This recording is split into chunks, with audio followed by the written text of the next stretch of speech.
Olá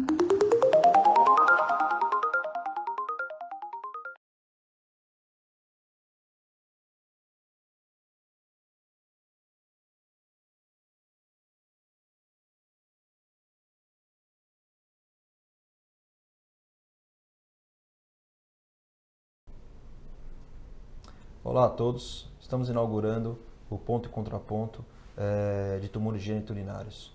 Eu, Dr. Marcelo, irá me acompanhar nos próximos programas. E a gente tem o prazer hoje de contar com o Dr. Diogo Assad Basso. Dr. Diogo é oncologista clínico do Hospital Sírio-Libanês e do Instituto do Câncer do Estado de São Paulo. Também membro do Comitê Científico do LACOG-GU.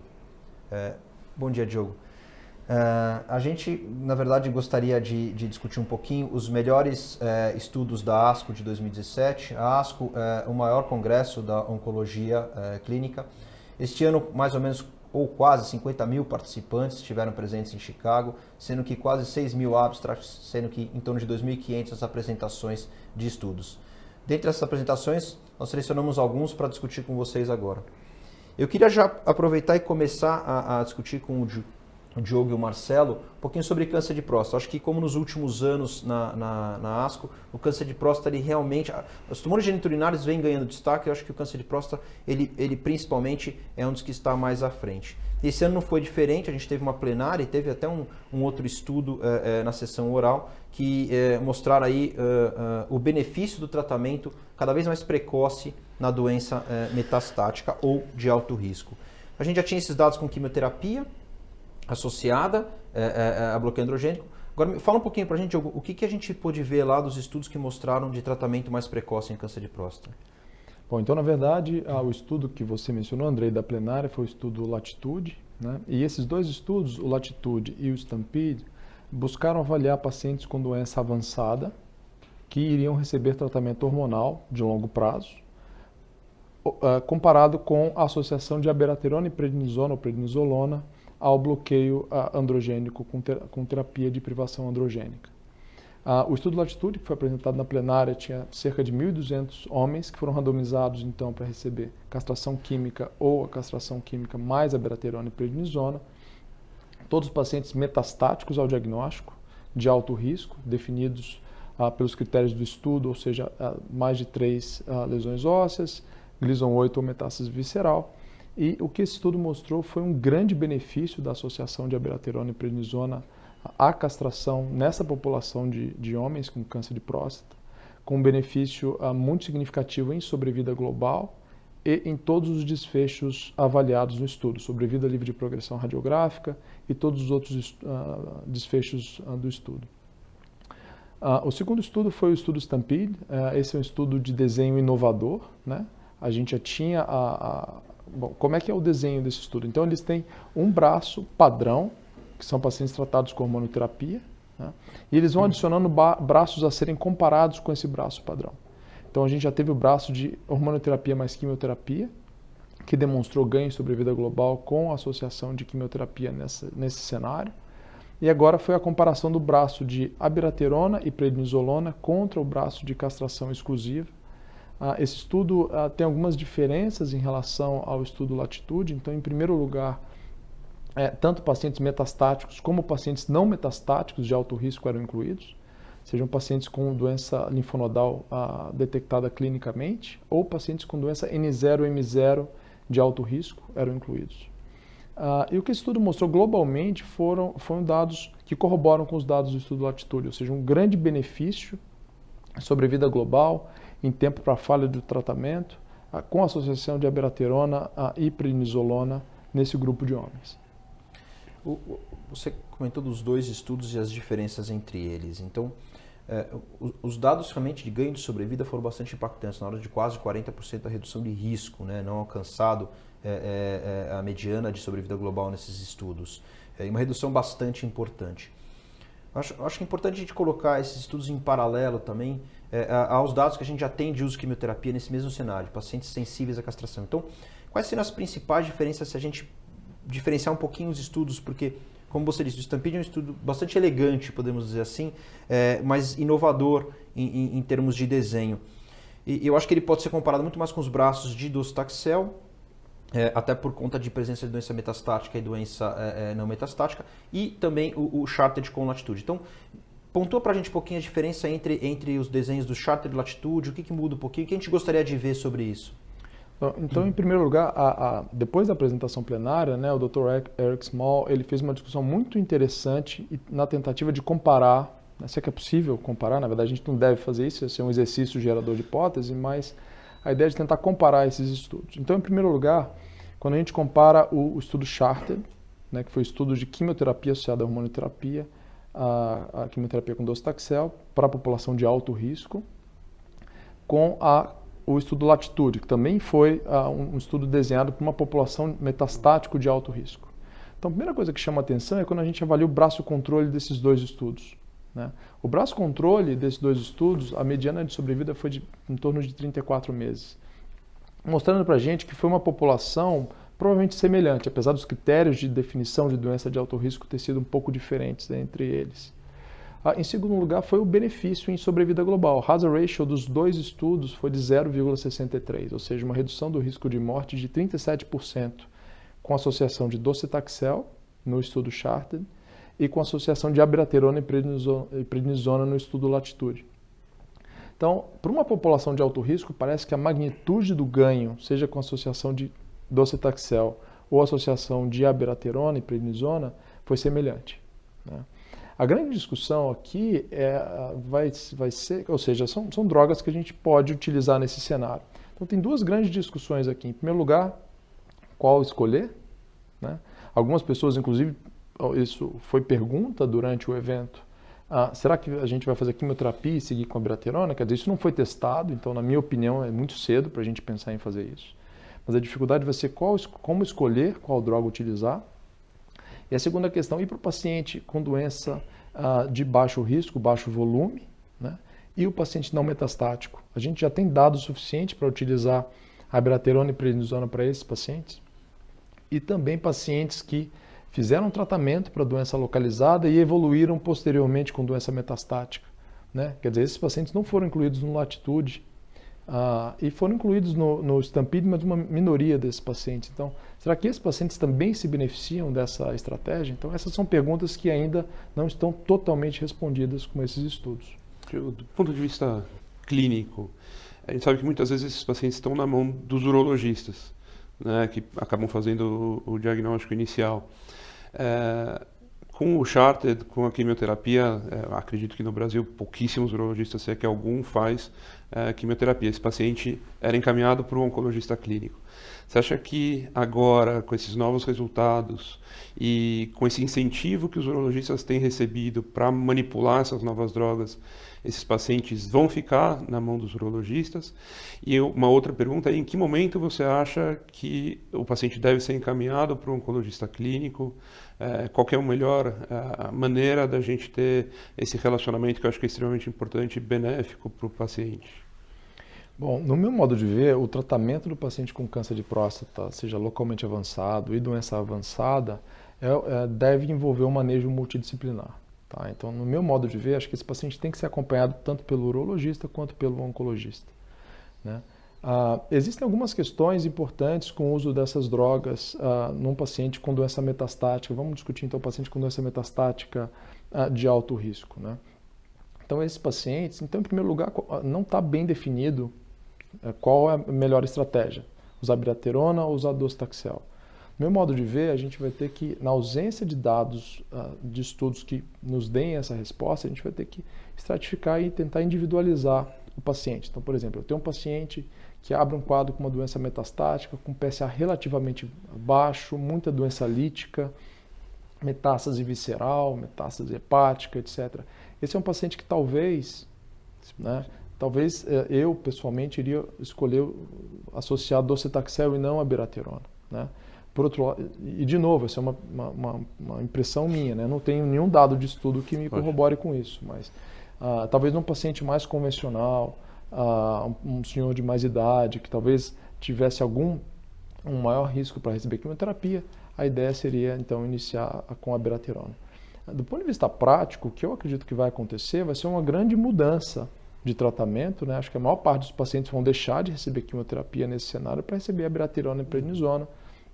que é um tratamento menos tóxico agudamente. Lembrar que quimioterapia são 6 ciclos de tratamento, em torno de 4 meses, e a abiraterona e prednisona o paciente vai receber até ele progredir ou ter alguma intolerância. E a mediana que esses pacientes recebiam a droga era de quase 3 anos, né? Em torno de 33 meses a mediana para progressão. Então a gente tem que pensar, então um tratamento é mais tóxico agudamente, o outro é mais tóxico no longo prazo. E tem toda essa questão de manejo de toxicidade, a definição de progressão após a abiraterona, quer dizer, alguns desses pacientes podem evoluir para um fenótipo mais indiferenciado, não necessariamente com aumento de PSA na progressão. Então, é por isso que eu acredito que, como o manejo é complexo, pessoalmente eu acho que a ideia seria uma integração das duas especialidades para o melhor interesse do paciente.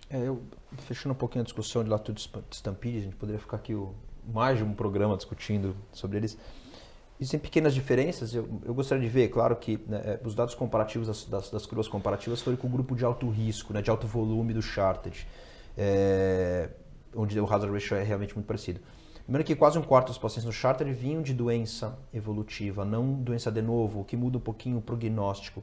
Mas eu queria ver também a comparação entre os fatores de risco, considerados alto risco, 2 de 3, como você citou do Latitude, nos pacientes do Charted, isso provavelmente vai sair, e a avaliação dos pacientes de alto ou baixo volume considerados no Charted no Latitude, para ver se a gente tenta entender um pouquinho essa diferença. Sobre o Stampede, no braço de abiraterona a gente teve mais pacientes com doença localizada, então enquanto mais ou menos 39% só doença localizada no braço que recebeu docetaxel, naquele primeiro paper de publicação deles, aqui foram 48% doença localizada. Então, pacientes que apesar de ser de alto risco, têm doença localizada, inclusive essa mediana demora muito mais para esses números de eventos acabarem acontecendo, tanto que a análise em não metastáticos acabou nem acontecendo. Então a pergunta, é claro, que não quer calar, é essa. A gente precisa, na verdade, desenvolver algum biomarcador, e essa é a grande pergunta em vários tumores. Para quem é o paciente que talvez vai receber docetaxel, quem é o paciente que vai receber abiraterona, quem é o paciente que de repente a combinação seja efetiva ou não. Para fechar nossa discussão, minha última pergunta para você, Diogo, é por ordem prática. Você trabalha no Instituto do Câncer do Estado de São Paulo, um serviço público grande. Qual que é o real impacto? A gente sabe que o tempo para progressão foi 33 meses, o tempo de uso durante o Latitude foi 24 meses. Alguns pacientes pararam antes por toxicidade, como você mesmo citou, não. Mas por mais que a gente tenha que pagar 2 anos de abiraterona numa mediana para os pacientes, como é que vai ser lidar com isso, tanto na parte pública quanto na parte privada de saúde complementar, Sim. que a gente está incorporando imunoterapia, uma série de tratamentos caros? Como é que vai ser lidar com 6 ciclos apenas de docetaxel, um tratamento planejado, com um custo mais ou menos pré-determinado, com conhecimento do manejo da toxicidade, porque apesar de ser mais tóxico, a gente conhece um pouco melhor o manejo da toxicidade, que a gente conhece dos dois, mas a gente maneja bem o docetaxel, versus um tratamento mais fácil, melhor para o paciente, que impacta menos a qualidade de vida, mas que há uma toxicidade financeira importante. Como é que a gente vai lidar com isso? Bom, então, em primeiro lugar, só reforçando, a gente não sabe qual é o melhor tratamento nos dias de hoje. O que é interessante do Stampede, quer dizer, o Stampede foi desenhado para que cada braço experimental seja comparado com o braço controle de castração. Ele não foi desenhado para comparações entre os braços experimentais, ou seja, para essa comparação ele perde o poder estatístico. Entretanto, como o número de pacientes é muito grande, eles têm esses dados, muito provavelmente eu acredito que vai haver uma comparação entre o braço Stampede de castração mais docetaxel e o braço Stampede de castração mais abiraterona e prednisolona. De forma que eu acredito que a gente vai ter pelo menos uma ideia comparativa entre os braços. Pelo que foi exposto, a minha impressão é que a gente não vai ver uma diferença grande ou detectável estatisticamente entre os braços. E a gente vai continuar com essas questões. Pessoalmente, num cenário público, acho que a gente fica numa situação mais fácil, porque eu tenho uma alternativa que já é utilizada, pelo menos no ICESP e na maior parte dos hospitais públicos, que é docetaxel. Então eu tenho um tratamento que eu posso oferecer para o paciente que eu sei que eu estou dando ganho em sobrevida que foi demonstrado nos estudos, né? Essa não é uma situação que eu ficaria incomodado de não oferecer abiraterona neste cenário. É diferente em uma série de outros cenários de oncologia, quando uma nova droga é aprovada e a gente tem uma dificuldade em incorporar essa nova droga num cenário público e eventualmente não consegue oferecer isso para todos os pacientes. Então, nesse cenário, acho que é muito claro que a gente vai continuar usando o docetaxel em associação à castração para os pacientes metastáticos, especialmente os pacientes de alto risco. No cenário da medicina privada, enfim, pacientes com seguradoras, etc., essa questão fica um pouco mais difícil, né? Porque a gente tem duas boas opções, né? De novo, acho que a gente vai ter que individualizar com base nas características do paciente e do acesso do paciente a esses tratamentos também. Bom, acho que isso aqui interessa até um pouco mais para o Marcelo.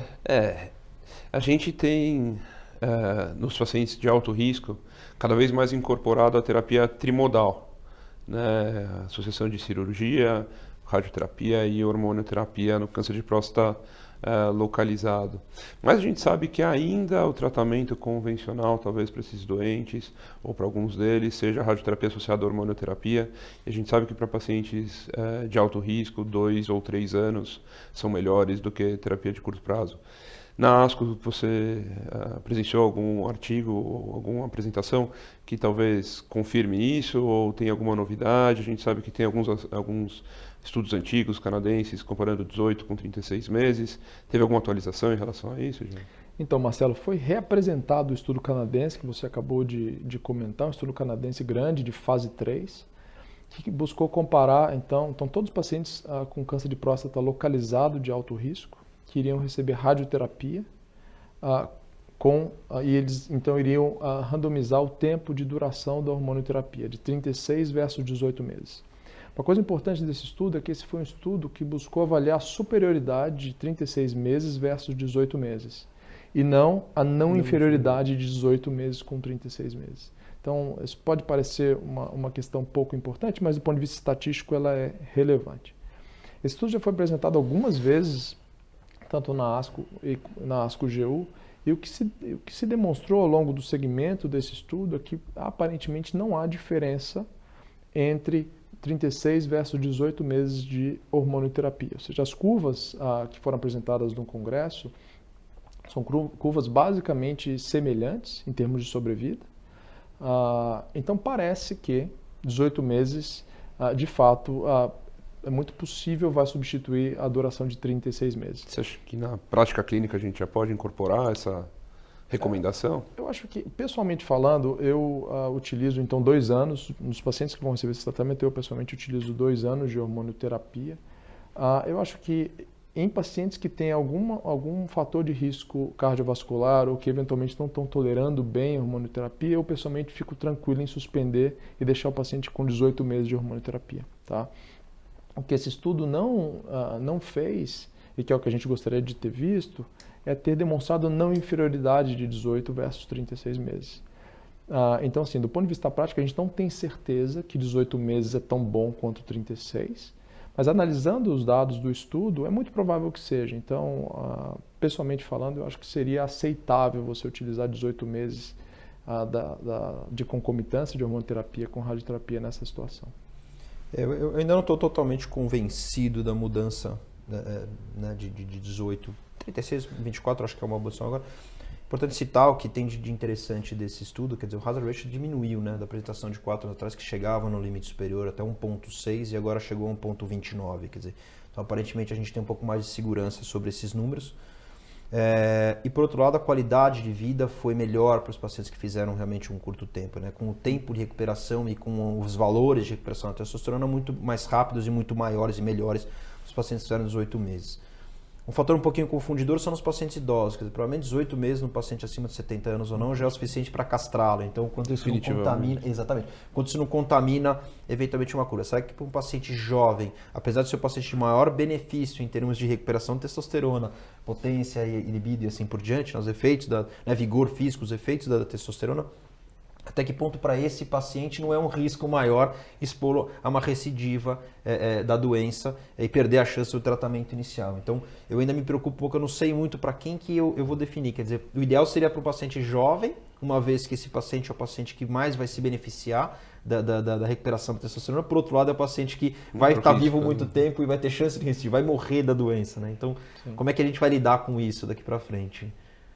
Acho que é o desafio, né? Então, pessoalmente, eu continuo recomendando 24 meses de tratamento concomitante, Mas, de novo, um paciente que está tendo muita dificuldade com efeito colateral da castração química, isso em geral pacientes jovens e ativos, muitas vezes eu interrompo com 18 meses, com base nesses dados, que realmente são dados que, se você olha os números, apesar de não ter sido um estudo de não inferioridade, os números são de fato muito semelhantes. E tentando sintetizar a toxicidade, uma coisa um pouco chamou a atenção é que o número de mortes por outras causas foi muito maior no grupo 36 meses versus 18, quer dizer, por que será que isso aconteceu e quanto será que isso pode ter interferido nesses resultados, nessas curvas? Por outro lado, a gente já sabe, tem diversas meta-análises mostrando que o bloqueio androgênico por tempo determinado, mesmo que seja de longa duração, não tem tanto impacto, ou na verdade não tem impacto em risco cardiovascular. E o que mostrou também, a incidência foi exatamente a mesma, se não me engano, em torno de 17% de eventos cardiovasculares, tanto quem fez 18 e 36 meses, deixando a gente relativamente tranquilo em relação a problemas cardiovasculares nesses pacientes, né? Só um dado interessante que você comentou, Andrei, a meta-análise mais conhecida mostra que não tem diferença em mortalidade, mas existe uma outra meta-análise que mostra que tem diferença em morbidade. Então, esses pacientes, mesmo que com hormonioterapia por um período não tão prolongado, eles têm mais eventos cardiovasculares não fatais. Então, às vezes isso pode estar contribuindo. Sim, exatamente, isso é verdade. E o que o trabalho mostrou, que traz uma certa segurança, é exatamente corrobora que os eventos cardiovasculares, mesmo trazendo morbidade, foram semelhantes entre 18 e 36 meses. Isso ainda é um pouquinho controverso, mas acho que a gente pode ficar relativamente tranquilo. E lembrar que os pacientes incluídos nesse estudo eram pacientes selecionados por protocolo, pacientes de baixo risco cardiovascular. Lembra, tem uma análise muito interessante do estudo do D'Amico de radiohormonioterapia por 6 meses em pacientes com doença intermediária, basicamente. E quando ele analisa por risco cardiovascular, pacientes de alto risco cardiovascular foram pior no braço de hormônio de rádio mais hormônio de 6 meses do que no braço de radioterapia exclusiva. Mostrando que pacientes de risco cardiovascular, eventualmente, a gente tem que discutir reduzir ou mesmo não administrar hormonioterapia concomitante. Então, tem que individualizar o paciente para a gente poder oferecer o melhor tratamento para ele. Pulando um pouquinho, vamos para rim, para a gente conseguir discutir um pouco tudo. Teve bastante coisa, apesar de parecer que não, mas teve bastante coisa interessante. Até poucos anos atrás, não muito, era bastante frustrante tratar câncer de rim, né, metastático. E com o advento dos TKIs, inibidores do VEGF, quer dizer, isso melhorou bastante para os pacientes. Agora, mesmo com o aparecimento de vários TKIs diferentes, a gente meio que bateu numa trave, principalmente quando a gente fala em primeira linha, entre 10 e 11 meses, sobrevida de progressão e assim por diante. A gente até melhorou a sobrevida global, porque a gente consegue tratar esses pacientes em mais linhas, mas a gente consegue ver que nenhuma grande droga foi chegando e tomando esse espaço. Por outro lado, a imunoterapia não diferente em outros tumores, no tumor de rim também se mostrou bastante eficaz. Então, os dados do Checkmate 025 mostraram que o nivolumab segunda linha deu ganho de sobrevida global e taxa de respostas versus uma segunda linha que a gente tinha, que é o everolimus, trazendo então a grande pergunta para a imunoterapia. Então, será que combinar essas duas drogas não vai ser melhor que dar uma ou outra em primeira linha? Aí queria que o Diogo falasse um pouquinho sobre o que a gente tem, o que a gente pode ter de perspectiva e o que a gente viu na ASCO sobre essas combinações. Bom, André, então tem vários estudos avaliando combinação de um anti-VEGF, um TKI anti-VEGF, com um inibidor de PD1 ou PDL1. A gente já tem estudos de fase 1 e fase 2 demonstrando taxas de resposta bastante elevadas com essas combinações, né? E eu acredito pessoalmente, né, que os estudos de fase 3 que estão em andamento, comparando diversas combinações versus tratamento padrão em geral com sunitinib nesses estudos, eu acredito que vão ser estudos positivos e que vão mudar o tratamento de primeira linha nos próximos, talvez aí dentro de 2 anos. Tá?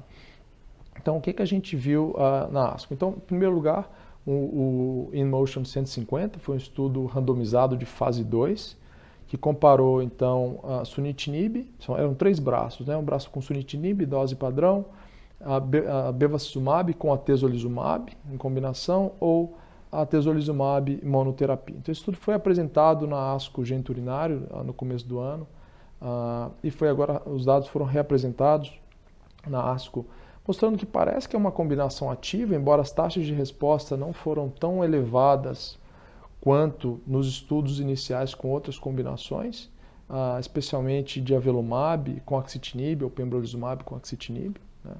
Mas são estudos que têm demonstrado uma sobrevida livre de progressão interessante, né? Quando comparado com o braço padrão, mas ainda, obviamente, a gente precisa de dados dos estudos de fase 3. Foi apresentado também o estudo de avelumab com axitinib de forma muito interessante, com taxas de resposta muito altas, acima de 50%, né? Taxa de resposta se aproximando até 70%, dependendo do estudo. Então são dados que claramente, né, quando a gente faz comparação com dados históricos, claramente sugerem uma maior atividade antitumoral dessas combinações. Agora, o que a gente vai precisar ver é se o desfecho mais importante, que é a sobrevida global, se ele vai ser modificado com essas combinações. E a outra pergunta é, se essas combinações vierem para a primeira linha, como é que a gente vai tratar o paciente subsequentemente? Então, óbvio que a gente tem que aguardar os resultados para analisar os dados com calma.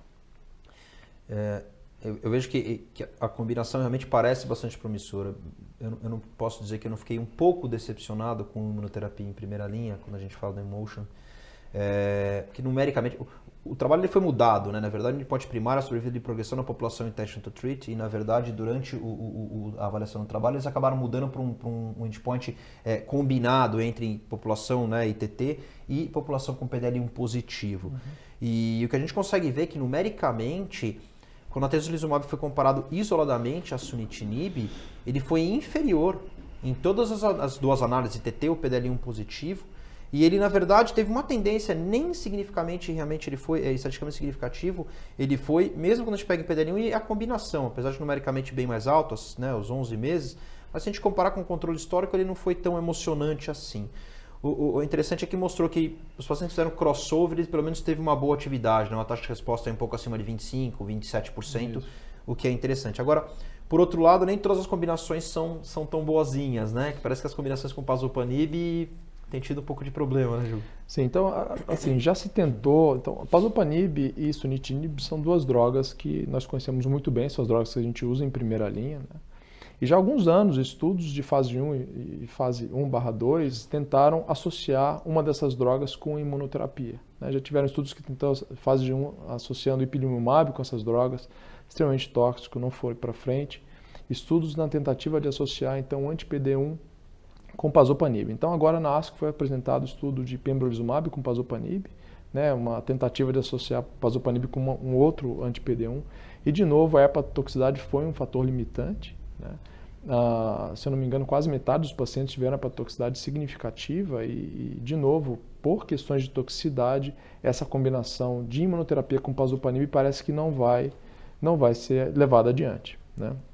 É interessante comparar que as combinações com TKI anti-VEGF mais puros, como por exemplo o axitinib, né, que ele acaba bloqueando um número menor de tirosinoquinases não VEGF, parece que tem uma tolerabilidade muito maior, né? E uma atividade muito expressiva, né, como no estudo de combinação com pembrolizumab ou com avelumab, que foram apresentados dados com taxas de resposta extremamente altas, né?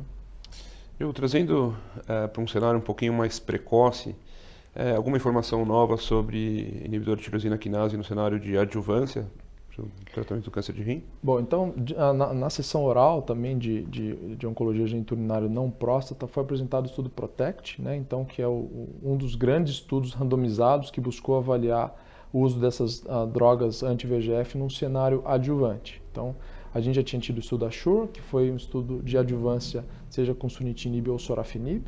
A gente teve o estudo ASTRAC, que foi a avaliação de adjuvância com sunitinib, que foi o menor deles em termos de número de pacientes. E agora o estudo PROTECT, que buscou avaliar a administração de pazopanib por 1 ano após a nefrectomia em pacientes de alto risco contra observação, né? E de novo foi um estudo negativo, né? Assim, do ponto de vista prático foi um estudo negativo. Então isso se soma ao corpo de evidência que a gente tem até o momento, em que não há demonstração de ganho significativo de sobrevida global, né? A gente pegando os estudos como um todo, apesar do ASTRAC ter sido positivo para sobrevida livre de progressão, mas não há evidência clara de aumento de cura com o uso dessas drogas num cenário adjuvante, né?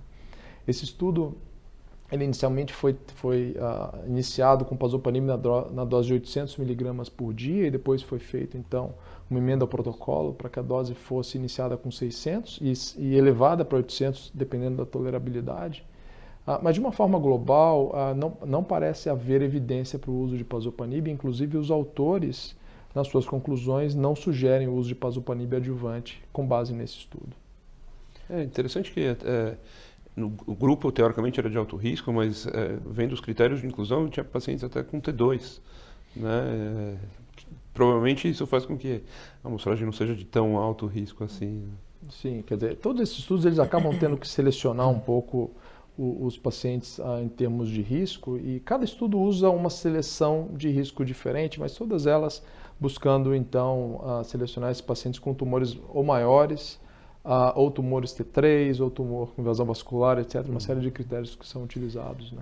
Pegando esse ponto, e eu gosto de pegar uma discussão do Congresso Europeu do ano passado, onde ele também faz uma superposição de curvas bastante interessante, e que os estatísticos não nos ouçam, mas quando a gente pega a classificação do UCLA, a gente coloca que nos pacientes não metastáticos, a gente sabe que pacientes tanto T1 quanto T2, eles podem ter um risco intermediário alto.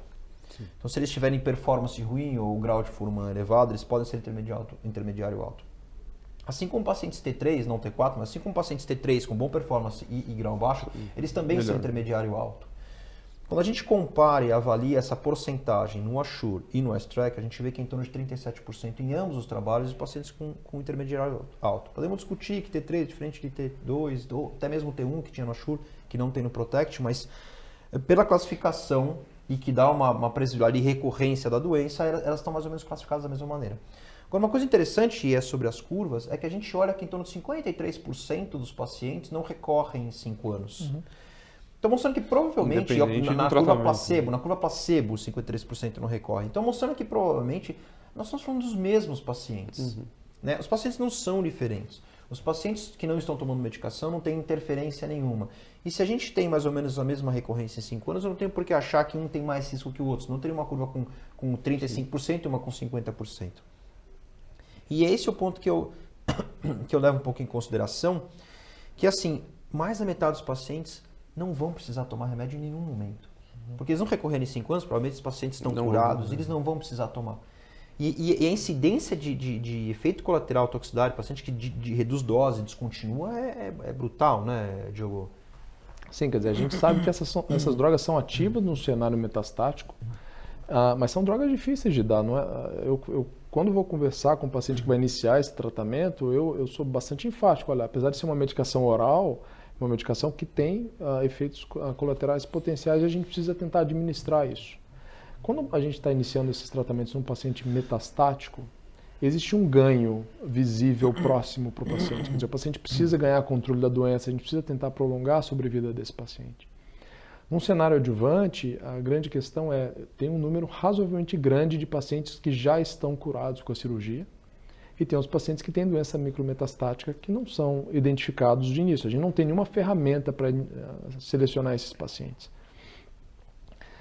E é muito complicado você dizer para o paciente, bom, você operou, você tem uma chance razoavelmente alta de cura, mas você precisa tomar esse remédio, que você vai ficar 1 ano sofrendo bastante, porque são remédios difíceis de se dar, para um ganho muito pequeno, então, na verdade, ou inexistente. Né? Na verdade, os 2 maiores estudos, né, dos 3 estudos, o ASSURE e o PROTECT foram os 2 maiores estudos, eles de fato não mostram ganho significativo com o uso de tratamento adjuvante. Né? E claramente há uma perda para os pacientes, que é 1 ano de tratamento com drogas que tem efeitos colaterais, que tem o paciente perde o apetite, o paciente emagrece, ele pode ter diarreia, ele pode ter síndrome de Mont-Pé, quer dizer, uma série de efeitos colaterais que são manejáveis, né?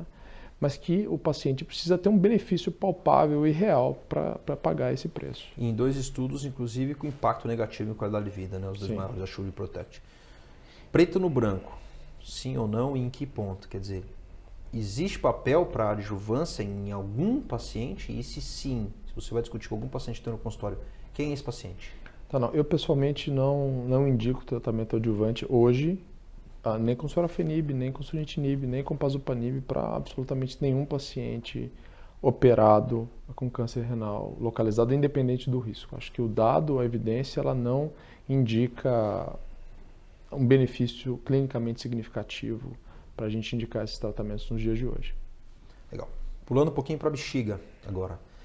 É uma doença praticamente órfã até recentemente. Né? Em 30 anos a gente teve lá que a combinação com cisplatina é melhor que cisplatina na década de 80, e dali para frente a gente ficou trocando combinaçãozinha de remédio para achar que era melhor ou não. Na verdade, não teve nenhum grande benefício, nem com terapia tripla, não. A gente faz análise de subgrupo em um número de pacientes que é primário, bexiga, tal, tentar esmiuçar alguma coisa que é melhor. Mas, novamente, a imunoterapia apareceu no pedaço e, aparentemente, para a bexiga, que era uma doença com pouca coisa, a gente ganhou. E diversas drogas, desde o começo do ano passado, foram aprovadas, inclusive, nos Estados Unidos para uso, né? Então, tem a atezolizumab, nivolumab, durvalumab e agora mais recente pembrolizumab, que é o único que tem no fase 3. Conta um pouquinho o que tem para esses pacientes aí, o que trouxe de novo, ou pelo menos o que apareceu lá na ASCO.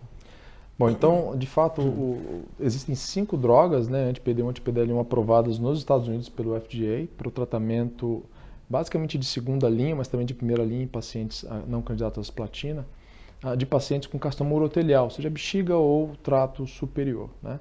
De todas as 5 aprovações, então, a gente teve a atezolizumab, nivolumab, pembrolizumab, durvalumab e avelumab. De todas essas aprovações, somente uma é a aprovação final. Tá? As outras 4 aprovações são aprovações preliminares que estão aguardando então dados de fase 3. E a única aprovação final é para o pembrolizumab em segunda linha, né? Com base num grande estudo de fase 3, que foi publicado no New England e foi reapresentado agora na ASCO, que comparou então pembrolizumab com quimioterapia de escolha do investigador, que poderia ser com paclitaxel, docetaxel ou vinflunina, né? Um estudo que já havia demonstrado ganho em sobrevida, em torno da mediana de 7 para 10 meses, favorecendo quem recebeu pembrolizumab, com um dobro de taxa de resposta, né? Se não me engano foi 20 para 11%, alguma coisa próxima a isso, demonstrando de fato então que o pembrolizumab foi superior a qualquer uma dessas quimioterapias no paciente metastático na segunda linha. E os dados representados na ASCO basicamente corroboram com isso, não houve nenhuma mudança com o maior número de eventos, confirmando então a eficácia dessa droga nesse cenário para doença metastática. O segundo estudo com pembrolizumab que foi apresentado, que foi o Keynote 052, foi um estudo na primeira linha em pacientes não candidatos à cisplatina. Então, pacientes idosos com comorbidades, com déficit auditivo, insuficiência renal, com clearance entre 30 e 60, quer dizer, eram alguns dos critérios utilizados para a inclusão. E, de novo, essa foi uma droga que demonstrou uma atividade muito significativa nesse cenário, né, e que levou à aprovação do FDA para o uso de pembrolizumab para esses pacientes na primeira linha, assim como também houve essa mesma aprovação com o uso de atezolizumab nessa população. Mas ainda são aprovações preliminares que estão aguardando dados mais robustos de estudos randomizados comparativos. E o que chamou a atenção e que me é muito interessante, principalmente quando a gente olha um comparativo direto e não comparando a controles históricos, né, que é o Keynote 045, a toxicidade, exceto a toxicidade financeira, que é importante, mas a toxicidade dos pacientes que receberam pembrolizumab versus pacientes que receberam a droga do investigador, que eram basicamente os taxanos ou vinflunina, né? A incidência de evento adverso foi bastante diferente, né? Sim, quer dizer, e a gente vê isso na prática dos pacientes recebendo imunoterapia, né? A imunoterapia parece ser melhor tolerada do que quimioterapia. Apesar da gente ter uma grande facilidade de manejar efeito adverso de quimioterapia, esse é um tratamento difícil de dar. Os pacientes têm bastante efeito colateral. Eu não tenho tanta experiência com vinflunina, mas é uma droga tóxica, uma droga que tem efeitos colaterais significativos, com alteração de hábito intestinal, neuropatia, fadiga, risco de neutropenia, e também os taxanos, quer dizer, paclitaxel é uma droga fácil de administração, mas também é uma droga associada a eventos colaterais. O que a gente tem visto com imunoterapia nesse cenário, que são drogas extremamente fáceis e pouco tóxicas, né? A taxa de reação adversa imunomediada é pequena, e em geral manejável. A gente só precisa estar atento a esses efeitos, né? Quer dizer, eles podem ocorrer, a gente precisa monitorizar os pacientes e orientá-los muito bem quanto a risco de então, colite imunomediada, hepatite, etc. Mas são eventos bastante raros.